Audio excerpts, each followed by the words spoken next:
Namaskaram, everyone. Today's topic is about an amazing universal law that's controlling every living and non living being in the universe. It's one of the biggest secrets of how life is functioning. Later on, let's see how it's functioning in our individual lives, but first, let's see how it's functioning in the cosmos. See, we know that the universe is full of stars, galaxies, planets, asteroids, and so on and so on. Billions and billions of stars and galaxies. You just can't count them. They are so innumerable. And how much do you think it comprises of? It's only 5%. Only 5% is matter. That is the known part of the universe. Known means what all we can see, what all we can sense, perceive, feel. Also you can alter it or demolish or even reconstruct it. Because you can use it, it's called the useful part or the known part. Now what about the 95% unknown part? Unknown in the sense it's total vacuum, just empty space. So scientists called it dark matter and dark energy. Now this unavailing vast area, you can call it waste area. But this waste area is the one supporting the 5% matter. The planets are suspended in mid-space. Now who's holding them?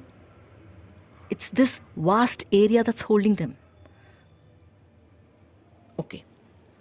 Now this 5:95 ratio, is it applicable to the plant kingdom? Yes, it is. Scientists say that they made a research in the forests, and surprisingly they found that certain trees and plants had the potential to grow to great heights. See, in thick forests, the sun's rays can't even reach to the ground. So trees have to grow to great heights to suck the sun's energy. But though all the trees had the potential to grow to such great heights, only 5% of them could grow, use their potential and grew to such great heights. That is around 380 feet. It's equal to 30-storied buildings. But the 95% trees simply settle to some average height. Now this ratio, it works even in our bodies. We know that our bodies are full of millions and millions of bacteria. What physiologists say is that in our body, only 5% microbes are extremely intelligent, and only these 5% microbes are solely responsible in maintaining the immunity of the remaining 95% microbes. If we separate these 5% microbes, then the body will easily collapse. The same rule is applicable to groups in a society, to mobs in a society, to organizations, to companies, to gangs, to defense forces. See, the 5% active leaders in organizations, they control the remaining 95% of them. These 95% people, they just do what their leaders advise them to do.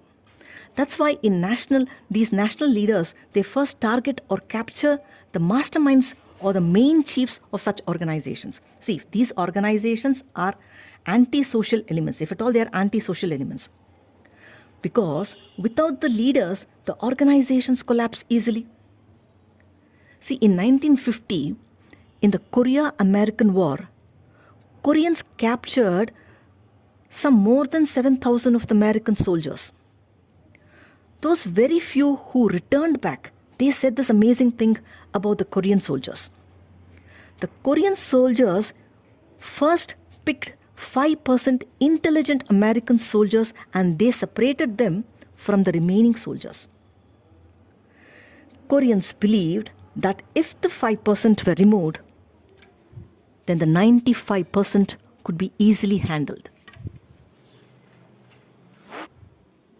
This truth, our ancestors knew this some 10,000 years ago. Anyway, gratitude to them. We know in the Mahabharata how the 5 Pandavas combated the 100 Kauravas. Okay, let's see what statistics says about our individual success rates, even that is 5% is equal to 95%.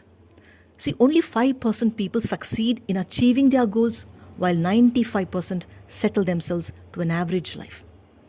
And remember, these 5% successful people are the ones controlling or influencing the remaining 95% people. Whether it's in the right way or the wrong way, knowingly or unknowingly, somehow the 95% majority follow the 5% influential ones. Now, examples, if at all I want to give, you can see how the wellness industry is growing, how the medical world is ruling us, how the food industry is slowly dominating us, and about the entertainment world. It's simply incomparable. I'm just giving facts and not numbers here. Even in our individual lives, some 4 to 5 members in our close circles, they are responsible to control our 95% of our life's situations. I repeat, even in our individual lives, some 4 to 5 members in our close circles, they control 95% of our life's situations. It might be our parents, it might be our children, spouse, some members in your in-law families, or some of your friends or relatives, or if it's in the workplace, somebody in your joint venture, or your higher officials, your boss, subordinates, somebody. But it comes to some 5% of them. I said, if at all they be your parents, see how Prahalad, he being a prince to such a mighty king, Hiranyakashipu, he could have led a very rich, a prosperous, and a happy life. But he had his own ideologies. But his own father, Hiranyakashipu, he was against his ideologies and hence tortured Prahalad. Okay, among this 5%, some influence you in the right way and some influence you in the wrong way. That's anyway left to your judgment. And we know how Karna was abandoned by his own mother. Then later on, how he faced several curses. Even his own guru, Parashurama, cursed him. Even when the whole world denied him, still it was Duryodhana who embraced him as his close friend and crowned him as a prince. See, some characters in your life may be positive to you and negative to others, or even vice versa. See, Duryodhana was very jealous towards the Pandavas, and more so towards Draupadi in particular. The Kurukshetra war happened because Duryodhana mercilessly humiliated Draupadi in front of everyone in the assembly. But for Karna's life, Duryodhana was a biggest game changer. When everyone abandoned him, it was Duryodhana who embraced him into his royal life. Isn't it? In the same way, even in our lives, among this 5% people, some may be positive towards us and some may be trouble givers. But remember, both are equally valuable. See Prahalad. Prahalad is Prahalad because of Hiranyakashipu. Now, just remove Hiranyakashipu from Prahalad's life and imagine him. Doesn't he seem just as a commoner like anyone else? That's what's happening even in our lives. Even in our lives, some close members in our family might be troublesome to us, may be very idle, unproductive, may be futile or addicted to something, or remain disadvantageous, and we keep on blaming or abusing or complaining about them. What I'm saying is that they too are equally valuable as the few people who support your growth, because they govern your 95% lifestyle. They are your supporters. Even the negative ones, they are your supporters. Just like space, 95% of the space is carrying the matter, planets, the stars, the galaxies. See, in Mirabai's life, her parents supported her devotion towards Krishna. They somehow convinced her and married her to King Bhojraj. And even he encouraged her devotion because they all knew, they all had accepted the truth that Mirabai wished only Krishna as her husband. But Bhojraj's younger brothers, Rana and Vikram Singh, they tortured Mirabai to such a great extent. They even poisoned her to death. But we remember Mirabai even today because of these negative characters, because they were the ones who challenged her devotion to such great extents.